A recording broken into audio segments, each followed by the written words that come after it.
தீபாவளி காலையில எண்ணெய் தேய்ச்சு குளிச்சுட்டு சுட சுட இந்த இட்லியும் குடல் குழம்பும் சாப்பிட்டீங்கன்னா வேற லெவல்ல இருக்குங்க.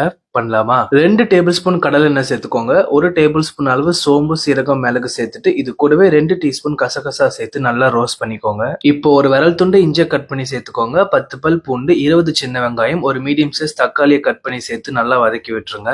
இப்போ ஹோல் கரம் மசாலா ஸ்பைசஸ் சேர்த்துக்கோங்க. அரை முடி தேங்காவை கட் பண்ணி சேர்த்துக்கோங்க. ஒரு கொத்து கருவேப்பிலை, கொத்தமல்லி சேர்த்து நல்லா வதக்கிட்டு ஆறுனதும் நல்ல பேஸ்டா அரைச்சு எடுத்து வச்சுக்கோங்க.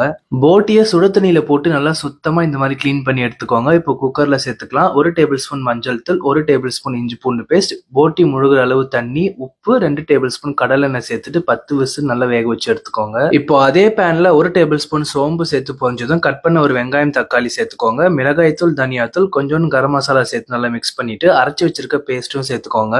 அரைச்ச மசாலாவை எண்ணெயில நல்லா பிரட்டி விட்டுருங்க. குழம்புக்கு ஏத்த அளவு தண்ணியும் சேர்த்துட்டு ஒரு 10 நிமிஷம் நல்லா குழம்பு எண்ணெய் பிரிஞ்சு கொதிச்சு வந்ததும் வேக வச்ச போட்டியை சேர்த்துக்கோங்க. உப்பு சேர்த்துக்கோங்க. 10 நிமிஷம் கொதிச்சதும் புதினா, கொத்தமல்லி சேர்த்துக்கோங்க. அவ்வளவுதான், சூப்பர் டேஸ்டான குடல் குழம்பு ரெடி. தீபாவளி அன்னைக்கு காலையில சுட சுட இட்லியோ, தோசையோ, இடியாப்பம், ஆப்பம் எது கூட வேணாலும் சாப்பிடுங்க. வேற லெவல்ல இருக்கும். கண்டிப்பா ட்ரை பண்ணுங்க.